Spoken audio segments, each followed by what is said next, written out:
जी बिल्कुल, आज के इस इवेंट पे आर्ट काउंसिल में इस वक़्त गिलगित से आए हुए ज़ुहैब मिर्ज़ा भी मेरे साथ मौजूद हैं। आइए इनसे भी जानते हैं, आज इन्होंने भी कैट वॉक किया है। आज कैसा फ़ील किया इस इवेंट के हवाले से, इन्हीं की ज़ुबानी सुनते हैं। जी, अस्सलाम वालेकुम।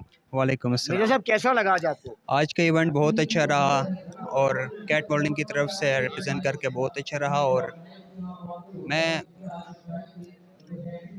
मॉडल्स को कहना चाहता हूँ कि कैट मॉडलिंग एजेंसी ज्वाइन करें, क्योंकि अच्छे इवेंट रिप्रेजेंट करता है ये। और थैंक यू। आज मिर्ज़ा साहब आपने कैट वॉक ये इस तरह के प्लेटफ़ॉर्म पे पहली बार किया है या इससे पहले भी करते रहे हैं? ये मेरा फर्स्ट टाइम है यहाँ पर। फर्स्ट टाइम है, जी। तो स्पेशली आप गिलगित से यहाँ पे स्पेशली इसके लिए आए हैं? नहीं, मैं कराची में ही रहता हूँ यहाँ पे 4 ईयर्स से, और यहीं पे ही मेरा स्टडी होता है। फिर इसलिए मैंने मॉडलिंग की शौक़ थी बचपन से, और मैंने ज्वाइन कर ली कैट एजेंसी।